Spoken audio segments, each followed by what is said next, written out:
All right, welcome everyone back to our second current session. So this is the Climate Change, Human Rights, and Global Policy session, and the Global Climate Wisdom session is in 1163. If you didn't attend last session here, my name is Scott Williams. I'm one of the co-organizers of this event and research and education coordinator for the Wisconsin Energy Institute.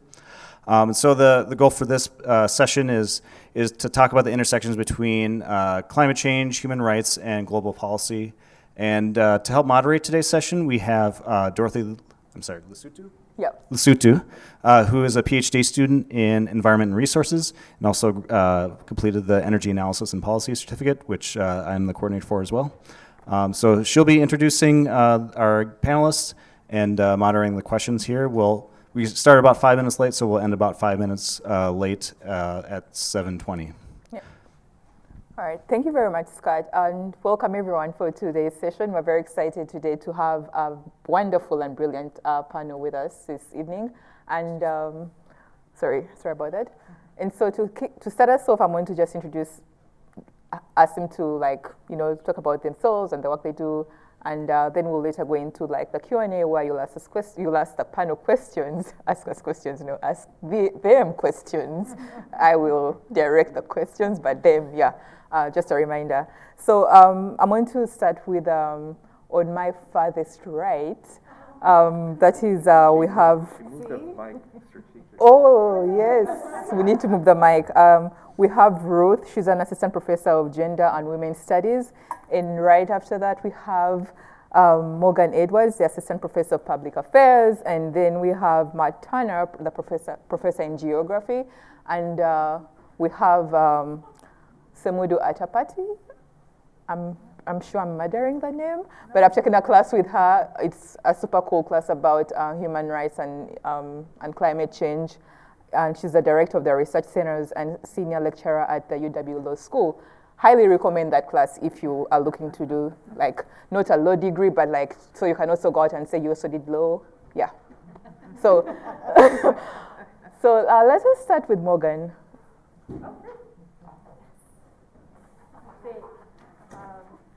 All right, I think the bottom, there we go. Can you hear me? All right, hi everyone. I'm Morgan Edwards. I'm an assistant professor of climate policy at the La Follette School of Public Affairs. And I also lead the Climate Action Lab here on campus. And our work focuses on assessing the effects of climate policies from kind of micro to macro scales. So we do everything from trying to assess the global impacts of recent commitments to no new coal, all the way down to right here on campus, trying to think about how we can use satellite data to help the campus kind of assess and meet their sustainability goals. And so one of the tools that we use in our research is integrated assessment models. And so these are the large models that are used by groups like the Intergovernmental Panel on Climate Change to think about different pathways that we can take to meet the goals that we've set out in the Paris Agreement. So things like 1.5 degrees or well below 2 degrees. And so if you've heard, these models are used widely in policy. So if you've heard terms like net zero by 2050, or we only have 12 years or now 8 years to take serious action on climate change. So these kinds of numbers come out of large runs of many of these models. And these models are really good at answering kind of high-level national and international types of policy questions. But one of the things that we do in our research group is try to also adapt these models to think about more local scales of climate action. And there's two main things that come out of our research doing this, particularly focused on the US. And the first is that local action can actually do a lot. So when we add up all of the different actions that are being taken by cities and states and other groups throughout the country, those actions make a big difference in terms of emissions reductions. But those actions don't go far enough alone. So something that we've also seen is, unless we have really major changes to the political structure in our state and local governments today, we'll also need national policy to be able to meet the climate goals that we've set out. Another thing that comes up a lot in these sorts of modeling problems is the large inequities, both in the historical responsibility for climate change, and also the different capacities to take action. And so often these models are used as tools for trying to think about how we might allocate in more just ways how we try to reduce our global greenhouse gas emissions. And to kind of take this down to a local level, I'll give an example from some of our research that's based in Massachusetts. So before I came to Wisconsin, I lived in Massachusetts, and there are some differences in the state policies, but there are also a lot of common sorts of policy and action challenges. So it's a cold climate. There's like large rural as well as urban populations. And one of the big, actions that models say that we can take to help reduce emissions is a transition away from the use of natural gas in heating. And that's a big challenge in some of these colder regions, especially because a lot of communities also experience energy poverty. And so this means that they're already paying a large fraction of their monthly incomes towards energy services like gas. And then a couple years ago, there was a really devastating disaster in Merrimack Valley, Massachusetts. And so there was an operator error that led to a series of gas explosions. So it was over 40 explosions, one person died, and over 8,000 gas customers lost service. And some of them it took weeks or even months for that service to return. And even longer for families that couldn't afford to buy new appliances kind of out of pocket up front, for them to have have gas stoves and gas heaters in those homes. And so this story kind of illustrates how climate and other kinds of injustices can compound one another, and they can be particularly intense in times of crisis. And there's a lot of concern as we think about the state and local policy that when these transitions start to happen, as wealthier communities maybe disproportionately start transitioning off natural gas, the ones that are left behind will be kind of left paying the bill for our large and increasingly kind of unwieldy fossil fuel energy systems. And I'll sort of end on a note, something that's been happening lately in Massachusetts is there's been a group of led by communities and also even gas utilities that are thinking about ways that we can transition at the community level off of natural gas using a technology called a geogrid. So these are a series of networked heat pumps that allow communities to use some of the infrastructure that originally carried gas instead to carry hot water as part of home heating and also cooling. And so this is sort of one example of how we can think about, using local climate action as a way to address human rights concerns, in this case, the right to safe and affordable energy for all. Nice. Thank you very much, Moga. That's a pretty interesting research that you do, actually. And maybe as we keep moving, we're going to come back to you and ask you questions, but to have the gender balance, we're going to have Matt Turner introduce himself and tell us a little bit more about his research. I think I didn't turn it off, so I think you're good. Hi, everybody. My name is Matt Turner. I'm in the geography department, and I do what we call an environmental geographer. And for the last 30 years, I've been working in a particular region of the world called the Sahel, which is the area in West Africa that lies directly south of the Sahara Desert. This is a region of the world that either based on historic, national, or per capita basis is one of the as a region, is one of the smallest contributors to greenhouse gas emissions. And at the same time, it is, has one of the highest exposures to climate change, particularly recurrent drought and high heat, as well as high vulnerability to that exposure. So again, it's not alone. I'm sure other panelists will talk about other regions of the world that there's a disproportionate harm compared to a very low responsibility for anthropogenic climate change. But the Sahelian region is one of those areas, and I think it's safe to say, or I would argue, we are really talking about an environmental justice and social justice issue here. The one point I'd like to make is that we tend to think of climate change, at least in terms of international discourse, as being relatively new, not completely new, but relatively new kind of phenomena of kind of policy and activism. The Sahelyan region and the communities that I work with have been experiencing the impacts of anthropogenic climate change, the negative impacts of anthropogenic climate change since the late 1960s. Since the late 1960s, there has been a persistent shift in rainfall, a downward shift in rainfall that has been tied through climate modeling to anthropogenic climate change. That recurrent drought that lasted all the way through the mid-1990s, we've seen some recovery of rainfall since, has been associated with the loss of vegetative cover. And in this time period, 1960s and 1970s, the international community did not think of climate change. They thought of the local people as mismanaging their environment, causing desertification and land degradation. We now know better, right? But during this period, through development actions, policies, etc., there were efforts to rationalize the land use practices by local people to make them more sustainable. And tragically, ironically, these approaches ended up actually increasing the vulnerability of local people to climate variability and change. Most particularly in the realm of mobility. People move. I'm sure you've heard of migration and urban to rural migration, but migration is a long-term, what we could call adaptation to climate change in this region. Movements of people as well as movements of livestock. This is a dry land area, and so livestock rearing is a major livelihood pursuit. And these features were seen as primitive, right? And therefore there were policies to kind of settle people and livestock down, thereby increasing their vulnerability.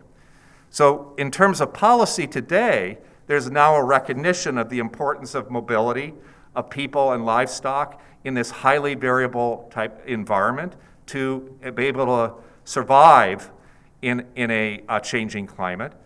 But at the same time, we see a disjunct between climate-oriented policies, international policies, like the Adaptation Fund, et cetera, as well as other policies, right, that in combination, they do not work together. So we have situations where adaptation funds are being used to give climate information services to local people, as well as to push people to plant trees to mitigate climate change that is actually being produced by the industrialized world, and at the same time, economic policies that close markets to agricultural products from this region, dump low-priced goods, subsidized goods, agricultural goods into this region, limiting the prospects for agricultural development in this area. And migration also comes to fore. We see that climate change is related to kind of, some of you have probably heard of trans-Saharan migration. You've heard of the tragic consequences of people trying to get to Europe on the Mediterranean, in the Mediterranean. We have a situation where the European Union is funding the Niger government. One of its biggest budget items that it funds the Niger government, and Niger is a country in the region, to close its borders, to keep people into these areas. So we have this constellation of different policies that work against the ability of people to kind of make do with what I would call somewhat Band-Aid approaches to dealing with kind of issues of adaptation in the region. So I'll stop here. And who is next? Yeah, I mean, that's a wonderful way of introducing Sumudu, because I know that in her class she talks about this a lot. But Sumudu, please take the mic. Thank you very much.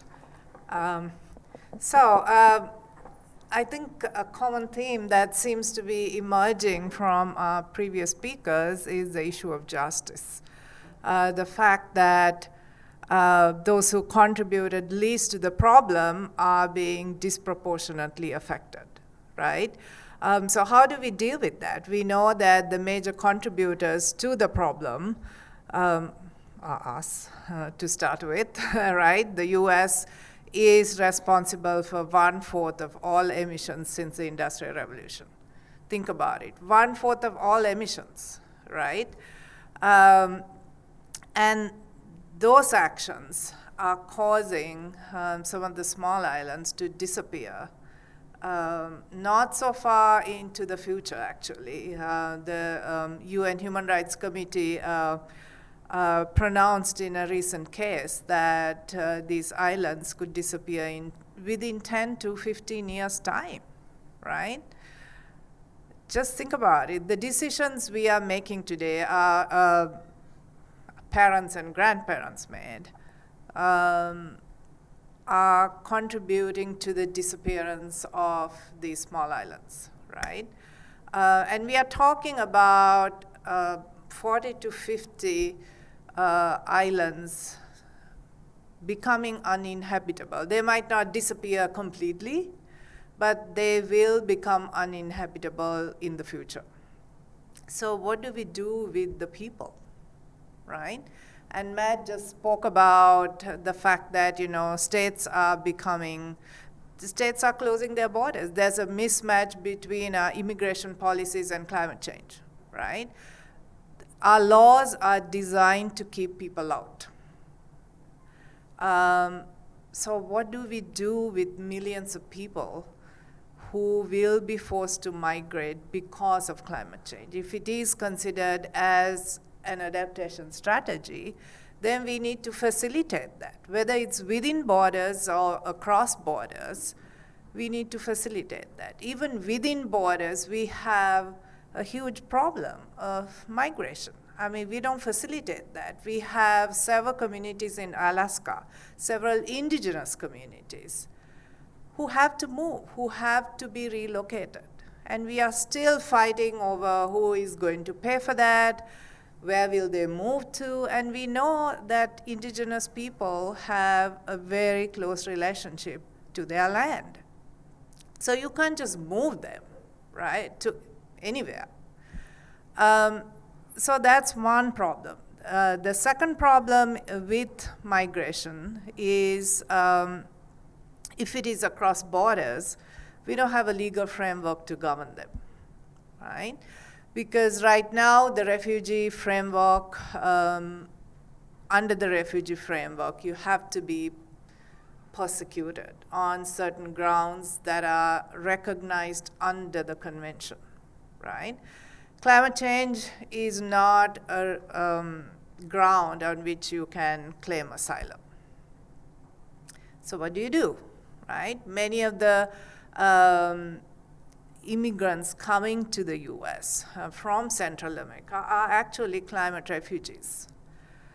But we consider them as economic migrants and think that this movement is voluntary, which is not. I mean, people rarely move if for economic reasons alone, right? Most people move because it's impossible to live where you're living. So it's not a voluntary decision. So our immigration policies really have to be realigned with the reality, right? So that's one aspect I look at, the whole issue of climate refugees, whether it's within borders or across borders. And of course, when you think about small island states, there are lots of legal issues that arise if states become uninhabitable, right? Do they continue as states, right? Are these legal entities? So what happens to your nationality if your country no longer exists, right? So there are lots of legal issues that arise as well. And then this whole north-south issue, right? So if we know who the main emitters are, right? There's a lot of research out there pinpointing the companies that contributed to this, the states that contributed to this. So what is their responsibility, right?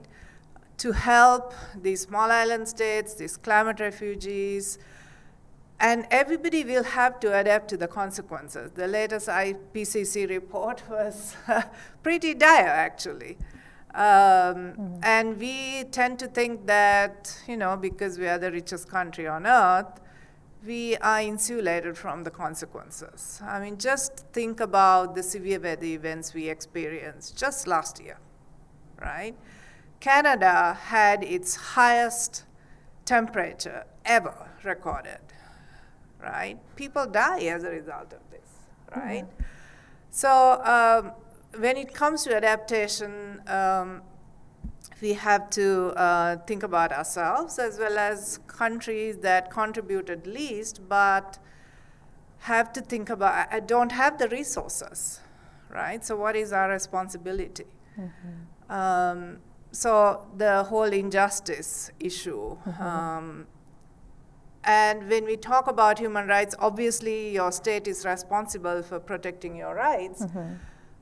But what if your country is not in a position to actually help you with adaptation, with even movement, with relocation, right? So all these issues have to be taken into consideration when we are dealing with climate change. And last point about movement as an adaptation mechanism, there are communities who cannot move.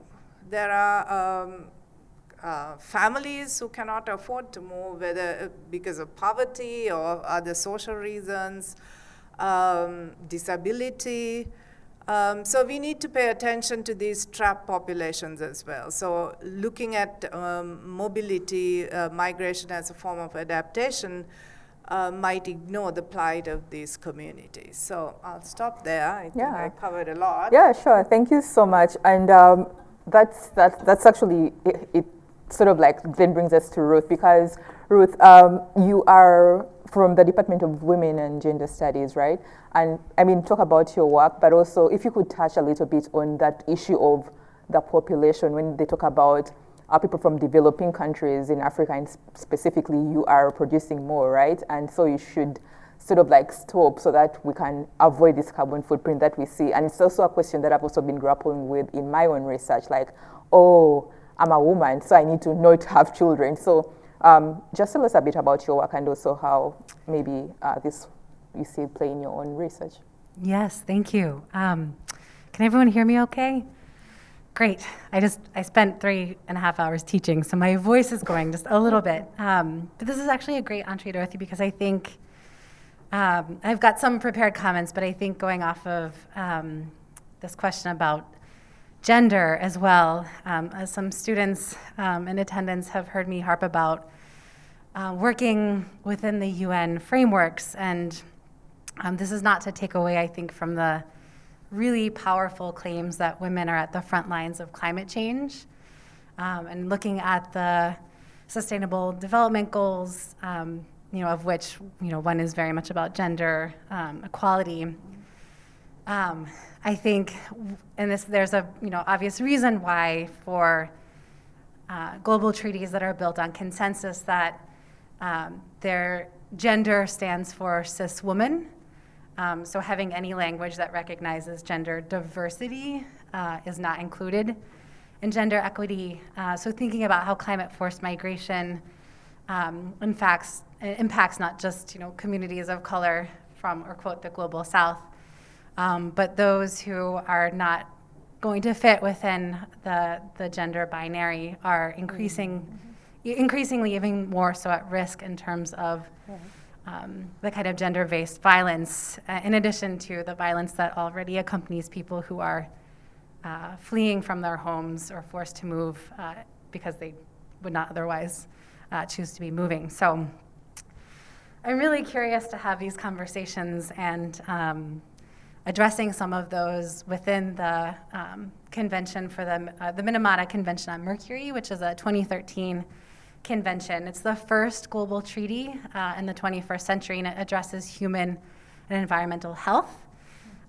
Shockingly, the United States is a signatory. I don't know how that happened. I'm still trying to get the answer from the US delegation. Some of the conversations that then happen around human rights and specifically gender diversity tend to start and stop, right? Because these are, with every country delegates, they're usually rotated in and out. It depends on who's appointed to these positions. Some people are career politicians. So like some of the longer term trajectories and aims that some of the national and international NGOs might have, those conversations really depend on party delegates because NGOs or Indigenous peoples, First Nations, are not considered parties, so they're not allowed to speak unless they are given the floor. So this is kind of the heart of my research, or the second project that I'm working on, which is predominantly on mercury contamination that comes from artisanal and small-scale gold mining, or ASGM for short, in Amazonian areas that predominantly affect Indigenous peoples. And so a lot of the claims that Indigenous peoples will make about human health and concerns that they have, and certainly getting forced off their territories by miners who invade the land, is that because they rely so much on fish as a protein source and the mercury from the gold mining, I can explain a bit more about the process of it, but for the limits of time, I'll just say liquid mercury is applied in artisanal and small-scale gold mining, and that enters the landscape, and then of course fish are contaminated, and so for pregnant people this becomes a major pathway of contamination. And it's also a really great way if, I don't know, you're like Brazil and you're intent on getting rid of Indigenous peoples under the direction of the current President Bolsonaro, that you disable a population when the next generation and then the next generation has cognitive impairments that have real issues because of the mercury contamination. So one of the aspects of mercury, or Minamata disease, and I can go into the history a little bit of how the Minamata Convention and Minamata disease was named, but since I just mentioned some of the health effects, the Minamata Convention stems from the legacy of Japan's Chiso chemical factory. Chiso began as a hydroelectric power company in 1908, and then it built a carbide factory in Minamata, just on the bay, using the electricity that it had from the hydroelectric power company. And then it began producing chemical fertilizers and is one of Japan's current major chemical companies. But for about 35 years, it leaked methyl mercury between 1932 and 1968 into Minamata Bay. So this is where the name Minamata disease comes from. It's also called dancing cat disease because people started getting sick. The cats were dancing because of the way that mercury, which is a neurotoxin, affects the brain. People and animals lost the capacity to walk in a straight line, to be able to point in a straight direction. It becomes very difficult to control motor coordination, so walking, or in the case of Indigenous colleagues that I work with, fishing, holding a bow and arrow, all of these things become really, really difficult. But for the purposes of today and talking about energy, mercury is also one of the second anthropogenic sources of mercury is from coal-fired power plants. So, of course, yes, there are, quote, natural ways that mercury is emitted into the environment. Volcanoes are one of them. There's also a remission of mercury that comes out of oceans. But it's really the anthropogenic sources of mercury that the Minamata Convention on Mercury is seeking to eliminate. And because mercury is a long-distance global pollutant, mercury in airborne mercury, say from coal plants, can travel 9,000 miles from its original source. So the mention, too, of the Arctic, you can have a coal fire factory in Russia or in the United States, and it can affect currently affects Arctic communities where such factories don't exist. So this kind of displacement in terms of justice as well of where the toxins originate and who is actually affected is also very much part of this mercury research. I wanted to also add that importantly, the US did not join the 40 other countries that pledged to end coal use at the previous climate COP that happened in November 2021.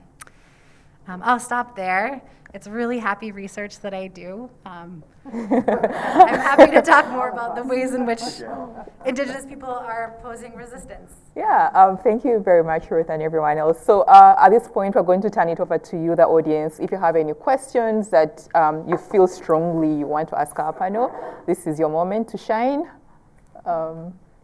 We have someone who has a mic. Yeah. Yeah, we have Candice. I don't know if I need a mic. Yeah, we're recording it. Oh, I gotcha. Thank you.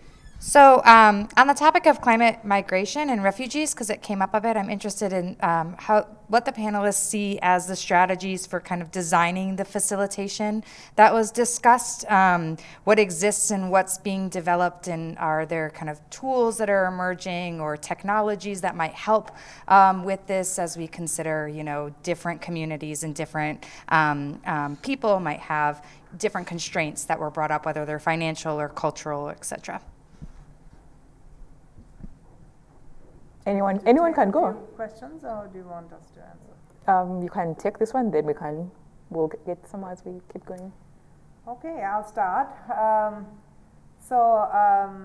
There's no international framework yet. So the interesting thing, or the sad thing I should say, is that the very first IPCC report recognized that the greatest single impact of climate change could be on human migration. And this was in 1990. It took the international community how many years? Until 2015 to actually establish a task force on climate migration under the UN Framework Convention. So the international community, as you can see, moves really, really slowly. But that doesn't mean that there haven't been any proposals. So there have been many proposals to look at environmental migration, not just climate migration. There is an initiative to look at cross-border migration in relation to disasters. So actually 109 states have signed on to the Nansen Initiative.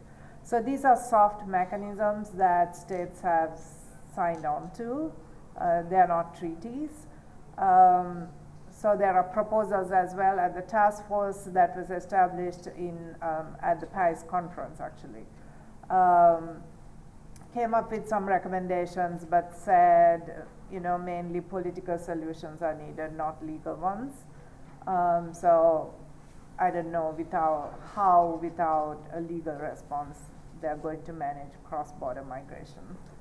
There are UN guiding principles on internal displacement, so we can sort of expand the definition in that to cover climate migration. It hasn't happened yet, but that's one possible solution.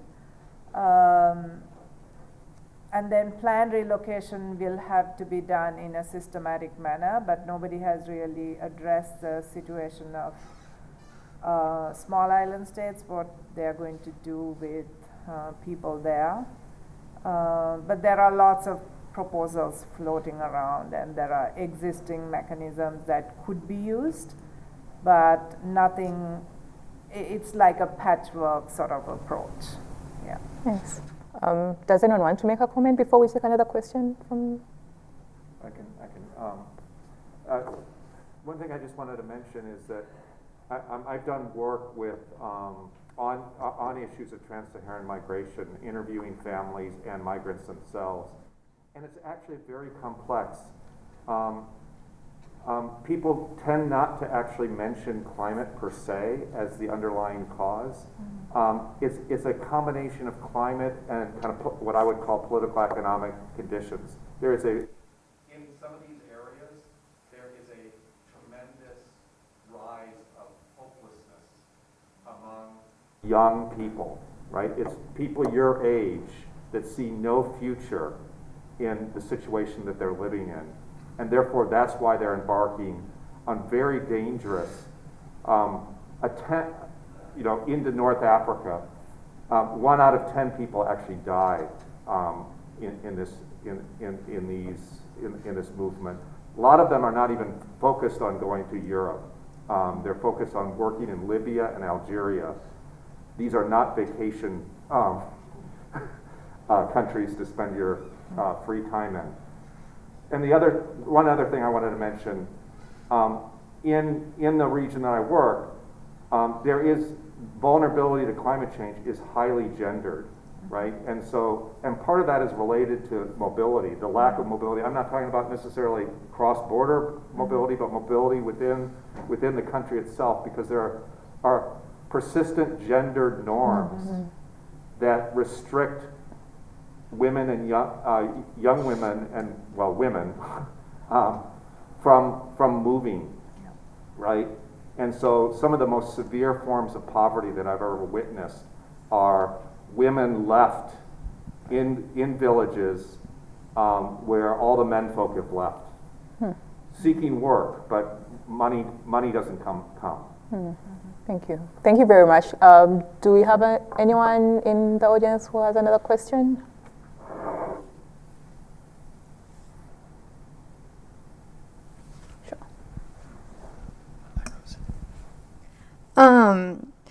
In terms of indigenous rights and kind of resiliency, what have you found to, like, in your research has been the most, like, productive or effective method that they've used to fight toxic runoffs that attack, like, the Menominee rice and, or Manuman rice, sorry, and the fish populations that their culture, like, heavily relies on?